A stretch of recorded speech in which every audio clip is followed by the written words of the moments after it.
রক্তের বন্যায় আপোষটা সংগ্রাম দালালি না রাজপথ দালালি না রাজপথ আবু সাইদ মুক্ত শেষ হয়নি যুদ্ধ।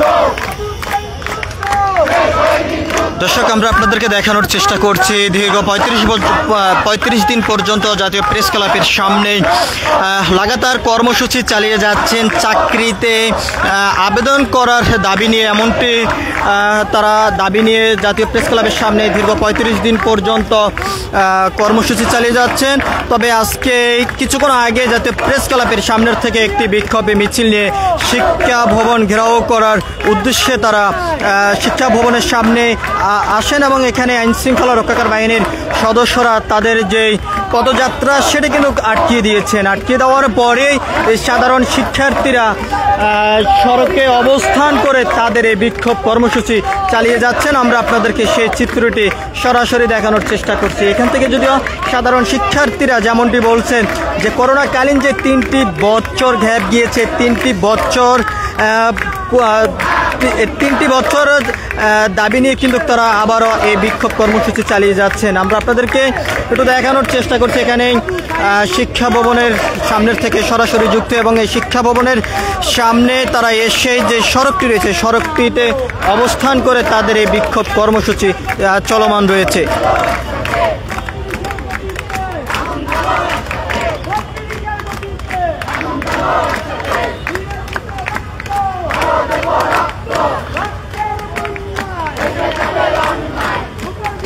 আমরা আপনাদেরকে দেখানোর চেষ্টা করছি একদিকে আইন শৃঙ্খলা রক্ষাকারী বাহিনীর পুলিশ সদস্যরা কঠোর অবস্থান নিয়ে রয়েছেন এবং তারা সামনে যে ব্যারিকেড সেটি দিয়ে তারা অবস্থান করে আছেন। তবে অন্য পাশেই আন্দোলনকারী শিক্ষার্থীরা এখানে অবস্থান করে আছেন এবং আন্দোলনকারী শিক্ষার্থীরা যেমনটি বলছেন তারা দীর্ঘ টানা 35 দিন পর্যন্ত জাতীয় প্রেস ক্লাবের সামনে লাগাতার কর্মসূচি চালিয়ে যাচ্ছেন। এখনো পর্যন্ত শিক্ষা মন্ত্রণালয় থেকে কোনো ধরনের সুরাহ না আসার কারণে তারা এই বিক্ষোভ কর্মসূচি তারা চালিয়ে যাচ্ছেন এবং তারা যেমনটি বলছেন যত সময় পর্যন্ত তাদের পক্ষে কোনো সুরাহ না আসবে তত সময় পর্যন্ত তাদের এই আন্দোলন সংগ্রাম কর্মসূচি এটি চলমান থাকবে, এমনটি কিন্তু এখান থেকে বিক্ষোভকারীরা বলে যাচ্ছেন। আমরা আপনাদেরকে সেই চিত্রটি দেখানোর চেষ্টা করছি। যদিও এই বিক্ষোভকারীরা বারবার যেমনটি বলেছেন যে তারা একাধিকবার শিক্ষা মন্ত্রণালয় চিঠি দিয়েছেন এবং তাদের যে দাবি সে দাবিটি লিখিতভাবে জানিয়েছেন, তবে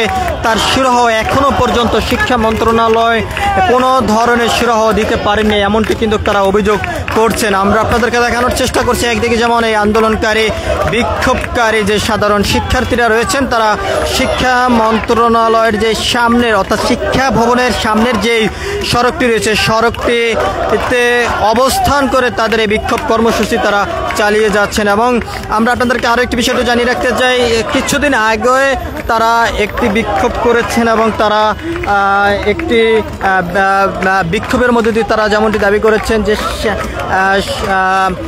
শিক্ষা উপদেষ্টার সাক্ষাৎ চেয়ে কিন্তু তারা একটি বিক্ষোভ করেছিলেন। তবে তাদেরকে আশ্বস্ত করার পরেও কিন্তু সেই ধরনের এখনো পর্যন্ত কোনো লিখিতভাবে কোনো সুরাহ কিন্তু তারা পাননি, যার কারণে এখনো পর্যন্ত তাদের এই আন্দোলন সংগ্রাম কর্মসূচি এখনো পর্যন্ত চলমান রয়েছে, এমনটি কিন্তু এখান থেকে এই বিক্ষোভকারীরা বলেছেন। আমরা আপনাদেরকে দেখানোর চেষ্টা করছি একদিকে যেমন এই বিক্ষোভকারীরা তারা সড়কে অবস্থান করে তাদের এই বিক্ষোভ করে যাচ্ছেন, অন্যদিকে আইন শৃঙ্খলা রক্ষাকারী বাহিনীর সদস্যরা এখানে উপস্থিত রয়েছেন পরিস্থিতি স্বাভাবিক রাখার জন্য। আমরা আপনাদেরকে একটু দেখানোর চেষ্টা করছি। যদি আমরা এখানে একজনের সঙ্গে একটু কথা বলবো যে আপনার কাছ থেকে জানতে চাই 35 দিন পর্যন্ত আপনারা এই প্রেস ক্লাবের সামনে বিক্ষোভ করে যাচ্ছেন, কর্মসূচি চালিয়ে যাচ্ছেন। কিছুদিন আগে আপনারা বলেছেন যে শিক্ষা মন্ত্রণালয় আপনাদের একটি প্রতিনিধি দলকে ডাকা হয়েছে কিনা এবং ডাকার পরে কি ধরনের আশ্বস্ত করেছে বা আপনাদের দাবি সরকার মেনে নেবে বলে আপনি মনে করেন কিনা এই বিষয়টা বলবেন। আপনারা জানেন, ধন্যবাদ সাংবাদিক ভাইরা আমাদেরকে সহযোগিতা করার জন্য। আপনারা জানেন দীর্ঘ 12 বছর 35-এর দাবিতে আন্দোলন হয়েছিল, এরই পরিপ্রেক্ষিতে 32 গেজেট হয়, আমরা সেটার বাদে আমরা প্রেস ক্লাবে আজকে 35 দিন যাবত অবস্থান করছি। এর মধ্যে আমরা সরকারের উদ্বোধন কর্তৃপক্ষের সঙ্গে বারবার যোগাযোগের চেষ্টা করছি। আমরা সেখান থেকে আসি, আমাদের হাজার হাজার ছাত্র জনতার বিনিময়ে আজকে যারা উপদেষ্টা হয়েছে, যারা নীতি নির্ধারক হয়েছে, এরা আমাদেরকে সময় দেয় না, বলে যে আপনাদের কথা আমরা জানি। আমরা রেজওয়ান আমানকে কথা বলার জন্য গেছি, তিনি লিফটে আমাদের 2 মিনিট কথা ছিল বলে আমরা জানি, কিন্তু আমরা কালকে যুগান্তরের মাধ্যমে জানতে পারি যে 33-এর গেজেট দেওয়া হচ্ছে। কিন্তু আমাদের কথা হলো আমরা 35-এর দাবিতে আন্দোলন করছি, তখন 32-এর গেজেট দেয়, তাতে এখন আমাদের অধিকাংশ আন্দোলনকারীর বয়স 32+। এখন আমাদের বয়স 33+, আবার 33-এর গেজেট দিচ্ছে। তাহলে আপনারা কি জাতির সাথে তামাশা করার জন্য নীতি নির্ধারক চেয়ারে বসছেন? আপনাদের কাছে আমরা জানতে চাই। আমাদের জুলাই অভ্যুত্থানে আমরা বয়স বৃদ্ধি প্রত্যাশী ছিলাম, আমরা সম্মুখ সারির যুদ্ধ ছিলাম। আমরা হাসিনা আমাদের 35 বিরোধী ছিল, এই জন্য আমরা হাসিনা ফ্যাসিস্টের পতন ঘটাতে আমরা সরাসরি সেই যুদ্ধে অংশ নেই। আমরা সফল হই বটে, কিন্তু আমাদের 35 হয় নাই। পরে একটা জনপ্রশাসন সংস্কার কমিশন গঠন হয়, সেটা এই সরকারের প্রথম কমিশন, জনপ্রশাসন সংস্কার কমিশন, বিচারের কমিশন। কারণ পুলিশদের জন্য 35, ছেলেদের জন্য 37 করে। তারপরে আমরা সেটা আশা দিয়েছিলাম, কিন্তু সেটা না করে অদৃশ্য কারণে 32 হয়, যার কারণে আমরা যারা ভুক্তভোগী তারা ক্ষতিগ্রস্ত হই এবং আমরা আমাদের আন্দোলন অব্যাহত রাখি। এখন এই আন্দোলন অব্যাহত থাকা সত্ত্বেও কী কারণে 33 দেওয়া হবে, এই উদ্দেশ্যে আজকে আমাদের এখানে আসা। আমরা এখান থেকে বলতে চাই, আমরা 3 বছর কমপক্ষে ব্যাকডেট চাই। যাদের জন্মসাল 1990 থেকে 1993, এই লোকগুলোকে আপনারা বাদ দিয়ে, বৃহৎ জনগোষ্ঠী বাদ দিয়ে আগে আপনারা কিস্তিতে আপনারা বয়স বৃদ্ধি করছেন কেন? আপনারা 1 বছর আগে 32 দিয়েছেন, এখন 1 বছর পরে 33 দিবেন, তাহলে তারাই সুবিধাভোগী। আমরা যারা আন্দোলনকারী, আমরা কি জাতির শত্রু?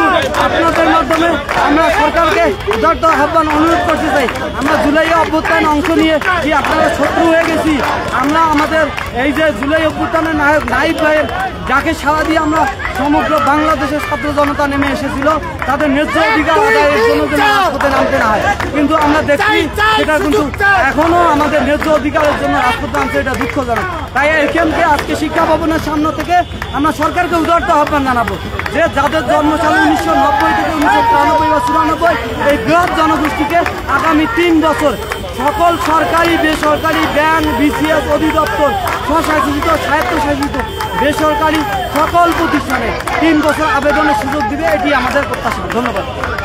আমরা কথা বলছিলাম এখানে চাকরি প্রত্যাশী যে সকল শিক্ষার্থীরা বিক্ষোভ করে যাচ্ছেন, তাদের ভিতরে একজনের সঙ্গে তারা যেমনটি বারবার বলছেন যে সরকারের পক্ষ থেকে এখনো পর্যন্ত তাদের যে দাবি সেটি মেনে নেওয়া হচ্ছে না এবং সরকারের পক্ষ থেকে এখনো পর্যন্ত কোনো ধরনের সুরাহ পাচ্ছেন না, যার কারণে এখনো পর্যন্ত তাদের এই আন্দোলন বিক্ষোভ কর্মসূচি এখনো পর্যন্ত চলমান রয়েছে। তবে সরকার যত সময় পর্যন্ত তাদের এই আন্দোলন সংগ্রাম কর্মসূচি মেনে না নেবেন, তত সময় পর্যন্ত তাদের এই আন্দোলন সংগ্রাম কর্মসূচি চলমান থাকবে বলে তারা জানিয়েছেন। তো সবকিছু মিলিয়ে এই ছিল শিক্ষা ভবনের সামনের থেকে আমার কাছে সর্বশেষ। পরবর্তী আপডেট পাওয়ার জন্য আপনারা সবাই দেশ রূপান্তরের সঙ্গেই থাকুন। সবাইকে ধন্যবাদ।